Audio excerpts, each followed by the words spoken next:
go ahead and jump straight into our three truths for after NFL Week 2. There's a lot of stuff that we saw again this week that caught our attention that deserves to be talked about, and injuries definitely were a thing that needs to be noted yet again. We saw this last week that Nick Chubb went down amongst others with another severe injury, and this one was definitely was a contact injury. We saw, I think it was Minka Fitzpatrick go low and take out his legs, and his knee just got caught up in it and resulted in what happened there. Sad injury, a gruesome injury. And again, we just hope for the wishes and fast recovery for him. Amongst others, there were other injuries that went down as well. A few folks went down with things yet again this week. We talked about last week how guys still are rusty and things. This week, there still is a lot of that going on. So definitely something to keep our eyes on. Also with that, because of the injuries and things, people are talking a whole lot about the turf. They're talking about, turf versus grass. They're talking about, we need to change a lot of things going on in football right now. I say all that to say my truth for this week is it's a harsh reality, but in a way, at least, the game is what it is. Yes, there are changes that need to be made. Yes, we need to work on all the little extra things going on with the sport, what type of field we play on, the padding and all the things that need to go on to help protect the players. But after all of that continues to be changed as they continue to try to do, and I'm not giving the NFL a pass in that because they do need to make those changes. But still, alongside it, the game is the game. So folks that always come out with their long diatribes about the NFL being the worst league and all the talks about the NFL is what it is.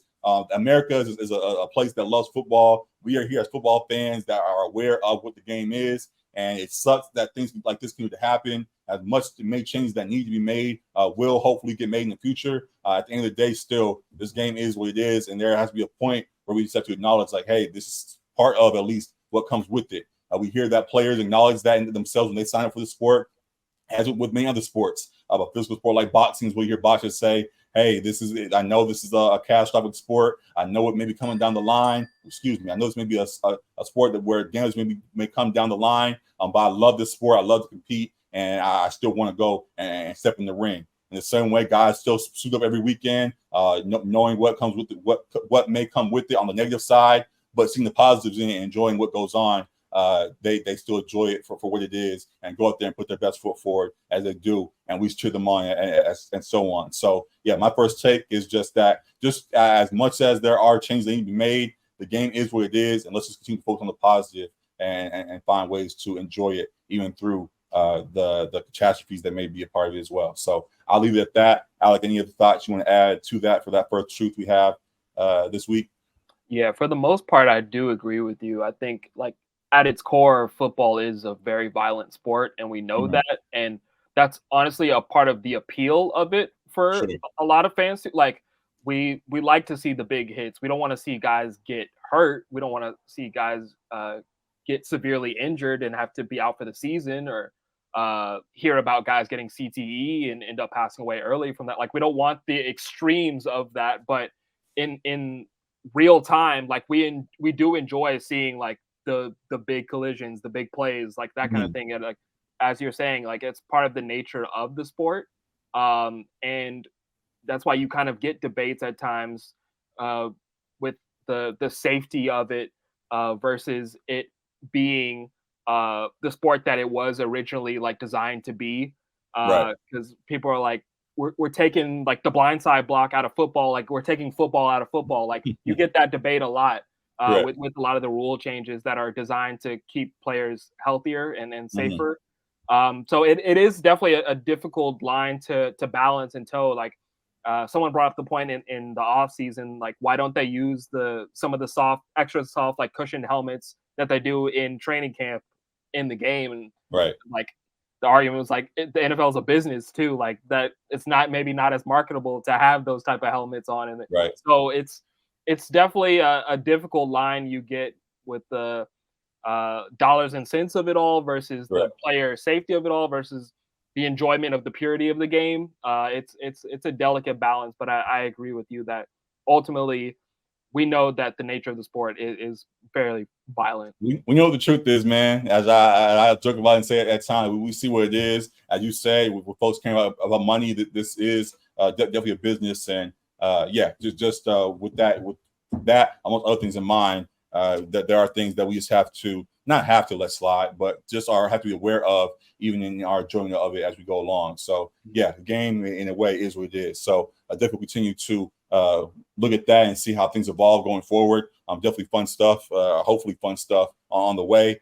That's more on the serious side of things in regards to the sport. We saw like interesting things go down. Slightly on the funner side, or back to the game itself. My next take is just that there isn't actually as big of a gap between the best of the best and the worst. Yes, there are bad teams in the league. Yes, there are teams that are clearly tanking, all that kind of stuff, and that truly is fine. But I watched a few games this week where there were supposed to be clear differences between these teams. The Rams and the Niners was a good example of a Rams team who, yes, has shown improvement and definitely will be applied, and we'll talk about that more. But they were a team that was considered to be bottom of the league this year. They were a team that was trying to find their way still, and the Niners supposed to be the dominant squad. And yes, the Niners did dominate. Yes, the Niners did win in that game, but there wasn't. They didn't separate until the very end, which is what that key difference was. But for a long while in the game, the Rams were able to hang. We saw Puka Nacua step up in the game. We saw others do the same.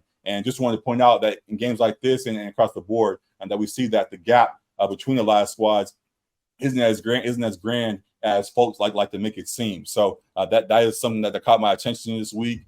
Folks in the NBA world talk about how the NBA is a make or miss league. The NFL is more so a hit or miss league. The NFL is a league where the guys that are quarterbacks that can hit on their targets and that make sure that their team keeps rolling as they need to do. And also on the defensive side, guys that are aware of, and we can talk about all the stuff we just addressed, but just aware of plays that need to be made and can make the hits and make the tackles that need to be done to win the games. And there are others that don't. So I think that the gap between the best of the best and the worst isn't as grand as I guess social media and others make it seem. So that was a point that kind of caught my eyes. I was watching a few games this week. You agree with that, or do you think there is a big separation between the top dogs here?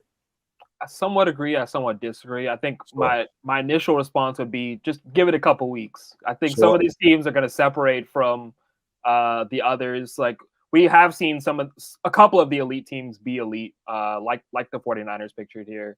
Mm-hmm. And we have seen a couple teams that are kind of locked in as bottom feeders, as we call them, like the Cardinals. Mm-hmm. But I do think you're right in the sense that like the gaps aren't as large as they may be in other sports, like baseball, where you have the Oakland A's winning like 25% of their games, or like basketball, where you got teams similarly winning very low percentage of their games, and essentially tanking.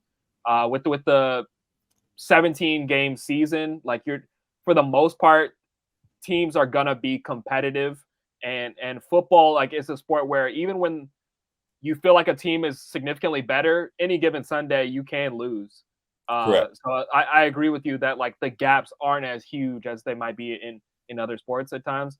But I will say I think some teams are definitely going to separate on both ends of the spectrum after a few more weeks of this NFL season. That very well could be true. I guess it's more so just to the the social reactions to teams and how they're viewed across the league. Also, for example, there's a team, for example, like the Bucks, who were a squad that we saw also similar to the Rams as potentially bottom of the barrel, and they were viewed as quarterback away, and that was the big reason why they were there. Baker Mayfield stepped in, and while he's not superstar talent, he has come in and done enough to have them currently doing pretty well to start the season. So to just say that some teams aren't missing, I guess that was more so the thing. There are some teams aren't truly missing as many pieces as we think, and guys in this league can step up and actually produce as needed, at least to some extent. So just wanted to acknowledge some of the teams who are impressing early on this season, and looking forward to see if they can stay up in that trajectory as they continue to go on, or if they do fall as is possible as things go along. So that is the second truth. This week we use three truths. You usually go back and forth. It can vary each week, kind of depends on what we all see. This week I have all three because I was in tune with all that was going on. And another thing that caught my attention, and let me get this locked up.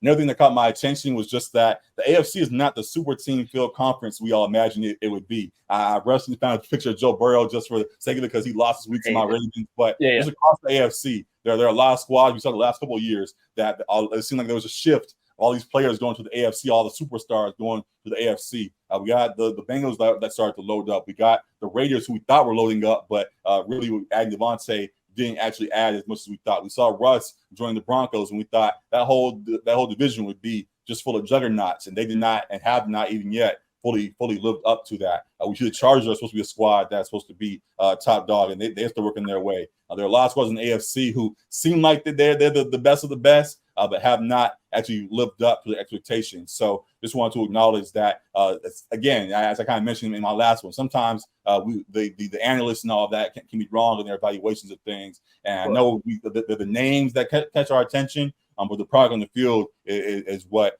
truly matters the most. And what we see so far, at least truthfully, as I mentioned with the Bucks and others, the Rams even is in that also. There are actually more teams looking good right now in the NFC than the AFC. The AFC trying to find its way, and the AFC is working it out. So do you agree that the better teams right now are actually in the NFC? I think I'd actually say that it's closer to them both kind of being the same, honestly. Sure. To your point, the NFC is like 19-13 in their games versus the AFC is 13-19. Sure. But I think a part of it, kind of to the last truth, like give it a couple weeks as well. I think some of that course corrects, just with teams putting things together and getting a little more continuity.